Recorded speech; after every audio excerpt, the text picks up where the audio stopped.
కేసీఆర్ గారి నాయకత్వంలో నడిగడ్డలో మీరు గెలిపించుకున్న ఎమ్మెల్యే మీకు పంగనామాలు పెట్టి మీకు శటకోపం పెట్టి పార్టీకి తల్లి పాలు దాగి రొమ్మును గుద్దినట్టు పార్టీకి అన్యాయం చేసి ఇలా రేవంత్ రెడ్డి సంకన కూర్చొని మీదికి మాత్రం సన్నాయి నొక్కులు నొక్కుతున్నాడు. నేను బీఆర్ఎస్ లోనే ఉన్నా అని ఇలా భయపడతా ఉన్నాడు.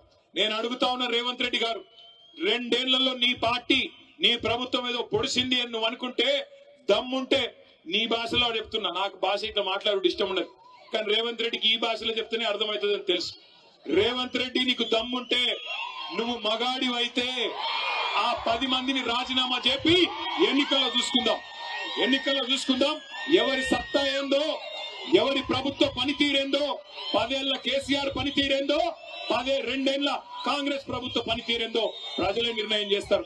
ఉమ్మడి మహబూబ్ నగర్ జిల్లాలో ఒకటే ఒక్క ఎమ్మెల్యే మా పార్టీ నుంచి నీ పార్టీలోకి వచ్చినాడు గద్వాలలో. ఇక్కడనే గద్వాల తేరు మైదానం నుంచి నేను సవాల్ చేస్తా ఉన్నా, రాజీనామా చేయి, ఎలక్షన్ కు రా, ఎవరేందో ఎవరి సత్తా ఏందో గద్వాల తాలూకా ప్రజలు నిర్ణయిస్తారని చెప్తా ఉన్నా.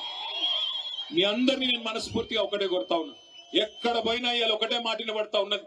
అప్పుడే బాగుండన్నా, కేసీఆర్ ఉన్నప్పుడే కరెంటు మంచిగా వస్తుండే, కేసీఆర్ ఉన్నప్పుడే టైంకు యూరియా దొరుకుతుండే, కేసీఆర్ ఉన్నప్పుడే బ్రహ్మాండంగా పంటల కొనుగోలు జరుగుతుండే, కేసీఆర్ ఉన్నప్పుడే మాకు నాట్లేసే టైం వచ్చింది అంటే టింగు టింగుమని రైతు బంధు పడుతుండే. ఈ ముఖ్యమంత్రి వచ్చినాక, ఈ కాంగ్రెస్ పార్టీ ప్రభుత్వం వచ్చినాక మా బాధ చెప్పరాకుండా ఉందన్నా అని చెప్పి ఇలా ఎక్కడ పోయినా రైతన్నలు ఏడుస్తా ఉన్నారు. ఆటో డ్రైవర్లు చెప్తా ఉన్నారు, అన్నా ఇది మా చావుకే వచ్చింది ప్రభుత్వం, ఇప్పటికే దగ్గర 70 మందిని చచ్చిపోయినాము, దయచేసి మమ్మల్ని కాపాడండి అని చెప్పి ఆటో అన్నలు బాధపడతా ఉన్నారు. అట్లాగే ఏ వర్గమైన పిల్లల దగ్గరికి పోతే, చదువుకున్న పిల్లల దగ్గరికి 2 లక్షల ఉద్యోగాలు వస్తాయి మొదటి సంవత్సరం అని చెప్పి రాహుల్ గాంధీ వచ్చి చెప్తే నమ్మినామన్నా, నమ్మి మీకు వ్యతిరేకంగా ప్రచారం చేసినాం, ఓట్లు వేసినాం. ఇట్లా ఉద్యోగాలు అమ్ముకుంటారని మాకు తెలియదన్నా.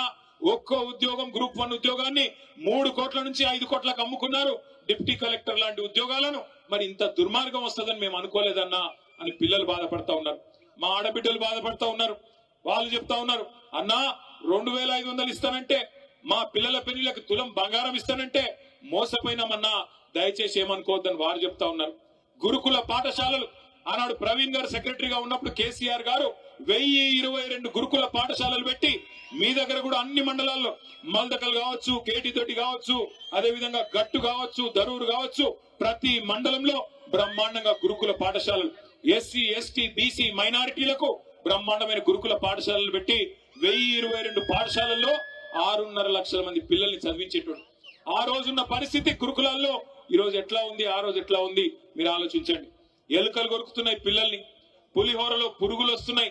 ఇప్పటికి 105 మంది పిల్లలు ఆఖరికి చచ్చిపోయే దుస్థితి ఈ ప్రభుత్వంలో వచ్చింది. ఇవన్నీ బాగున్నాయనా? మీ గద్వాల ఎమ్మెల్యే గారు పోయి రేవంత్ రెడ్డి సంకలో ఎక్కినాడు. గురుకులాలు బాగుపడ్డాయనా? మీ రోడ్లు బాగుపడ్డాయనా? గద్వాల తాలూకాల రూపాయి పనైందనా? ఎందుకు పోయిండు, ఎవరి అభివృద్ధి కోసం పోయిండు ఆలోచించమని కోరుతా ఉన్నా. ప్రజల విజ్ఞతను, ప్రజల చైతన్యాన్ని అవమానపరచడమే కాకుండా ఇవాళ మళ్ళొక్కసారి నాటకాలు ఆడుతున్న ఈ 10 మంది ఎమ్మెల్యేల్ని తప్పకుండా భరతం పట్టాల్సిన బాధ్యత మీరే తీసుకోవాలని నేను కోరుతా ఉన్నా. చివరిగా ముగించే ముందు నేను అడుగుతా ఉన్నా, ముఖ్యమంత్రి రేవంత్ రెడ్డి గారిని అడుగుతా ఉన్నా, మీకు ఏమన్నా కొద్దిగా రేషం ఉందా, పౌరుషం ఉందా అని అడుగుతా ఉన్నా. మీరే కదా నాడు ఎమ్మెల్యేలు పార్టీ మారినారు కాంగ్రెస్ వాళ్ళని చెప్పి మీరే కదా మాట్లాడింది. ఎమ్మెల్యేలు పార్టీ మారిన వాళ్ళని రాళ్లతోని కొట్టి చంపమని అన్నాడు. మరి వీళ్ళు ఎవరు చంపాలి రాళ్ళని? ఎవరిని కొట్టాలా? ఈ రోజు మీరే కదా అన్నారు అన్నాడు. ఆ ఇంటి మీద వాళ్ళని కాకి, ఈ ఇంటి మీద వాళ్ళద్దన్నారు. మరి 10 మంది కాకుల్ని ఎందుకు చేర్చుకున్నావని నేను అడుగుతా ఉన్నా. ఈ 10 మంది కాకులు ఇవాళ ఎటు కాకుండా పోయినారు. వీళ్ళు ఇవాళ గట్టిగా పోయి అడిగినావు అనుకో నువ్వు ఏ పార్టీ అని. ఇప్పుడు 2 లింగాలు ఉంటాయి నాకు తెలిసి అయితే, ఒకటి భూలింగం, రెండోది స్త్రీలింగం, అంతేనా? ఇప్పుడు మరి ఏ లింగాలు వీళ్ళు, ఎవరు వీళ్ళు? ఎటుగాని పరిస్థితిలో ఇరుక్కొని పోయినారు. ఏ పార్టీ చెప్పలేరు, ఎమ్మెల్యేలో కాదో చెప్పలేరు. స్పీకర్ కాడ ఒక మాట, ప్రజల కాడ ఒక మాట, బయటికి వస్తే ఒక మాట, ముఖ్యమంత్రి కాడికి వస్తే కాళ్ళు మొక్కేది. ఇందుక మిమ్మల్ని గెలిపించింది తప్పకుండా. అందుకే గద్వాల చైతన్యం ఉన్న ప్రాంతం, తప్పకుండా మీ చైతన్యాన్ని చూపెట్టాలి. రేపు మీ ఉప ఎన్నిక ఒక 6-9 నెలల్లో వస్తుందేమో కానీ లోకల్ బాడీ ఎలక్షన్లు ఇంకా ముందే వస్తాయి. ఇక్కడ జెడ్పీటీసీ ఎలక్షన్లు, ఎంపీటీసీ ఎలక్షన్లు, సర్పంచ్ ఎన్నికలు, మున్సిపల్ ఎలక్షన్లు తొందరలోనే రాబోతా ఉన్నాయి. నేను ప్రార్థిస్తా ఉన్నా, ఇక్కడ ఎవరు అభ్యర్థి అయినా మీ గద్వాల బిడ్డనే అవుతాడు. మీరు ఆ నిర్ణయం కేసీఆర్ గారికి వదిలిపెట్టండి. కేసీఆర్ గారు అన్ని ఆలోచించి ఇంకా దానికి టైం ఉంది, ఉప ఎన్నిక టైం ఉంది, అప్పుడు ఆలోచించి నిర్ణయం తీసుకుందాం. కానీ ఇప్పుడు మీరు చేయాల్సింది ఏ మండల నాయకులు ఆ మండలంలో డంకా మోగించండి, తప్పకుండా గులాబీ జెండా ఎగిరేయండి. మున్సిపాలిటీలో కూడా మొత్తానికి మొత్తంగా ఉన్న అన్ని వార్డుల్లో కూడా మొత్తం ఎన్ని వార్డులు 37 వార్డులు ఉన్నాయి. మరి 37 వార్డులకు గాను కనీసం 30 వార్డులు గెలిచి మరి గద్వాల మున్సిపాలిటీ మీద కూడా మళ్ళొక్కసారి గులాబీ జెండా ఎగిరేసే విధంగా అందరినీ కలుపుకొని ముందుకు నడవండి. మన పంచాయతీల తర్వాత ఎవరు క్యాండిడేట్, ఎవరు ఏమిడిది, ఎవరికి బీఫామ్ ఇప్పుడే కాదు, కొంత టైం ఉన్నది. చివరిగా ఇంకొక మాట, ఇప్పుడే ఇథనాల్ ఫ్యాక్టరీకి వ్యతిరేకంగా అలంపూర్ తాలూకాలోని రాజోలి మండలం పెద్దదన్వాడ గ్రామస్తులు వారందరూ కూడా ఉద్యమం చేస్తా ఉంటే మరి ఈ ప్రభుత్వం ఎంత మొండి ప్రభుత్వం, ఎంత బుద్ధిహీనమైన ప్రభుత్వం అంటే రైతులను తీసుకొని పోయి 15 రోజులు జైల్లో పెట్టినారు, నాన్ బెయిలబుల్ కేసులు పెట్టి.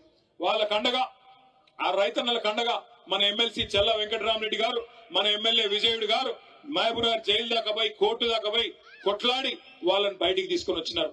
ఈ ప్రభుత్వాన్ని నేను ఒకటే విజ్ఞప్తి చేస్తా ఉన్నా, నిర్మల్ జిల్లాలో దిలావర్పూర్ లో అక్కడ ఇట్లాగే ప్రజల ఆందోళన వస్తే అక్కడ మీరు పర్మిషన్లు రద్దు చేసినారు. ఈ ప్రభుత్వానికి నడిగడ్డ మీద ఏమాత్రం ప్రేమ ఉన్నా, ఈ ప్రజల మీద ఏమాత్రం ప్రేమ ఉన్నా, ఆ రైతులు జైలుకు పోయిన రైతుల మీద ఏమాత్రం గౌరవం ఉన్నా వెంటనే ఆ ఫ్యాక్టరీకి ఇచ్చిన లైసెన్స్ ను రద్దు చేయాలని చెప్పి మీ అందరి చప్పట్ల మధ్యన ప్రభుత్వాన్ని నేను డిమాండ్ చేస్తా ఉన్నా. అట్లాగే ఆ రైతన్నలు కూడా మీ కండగా మేముంటాం, మీరు ఎవ్వరు భయపడాల్సిన అవసరం లేదు. ఏ సందర్భంలో ఏ ఇబ్బంది వచ్చినా పార్టీ మొత్తం మీ కండగా నిలబడుతుందనే విషయాన్ని కూడా మీకు తెలియజేస్తూ, గద్వాలలో ఉప ఎన్నికల్లో డంకా బజాయిద్దామా, గులాబీ జెండా ఎగరేద్దామా? పక్కానా? పక్కా అయితే అందరూ ఒకసారి పిడికిలు లేపాలి. పిడికిలు రెండు పిడికిలు వేదిక మీద ఉన్న వాళ్ళు కూడా దయచేసి జై తెలంగాణ.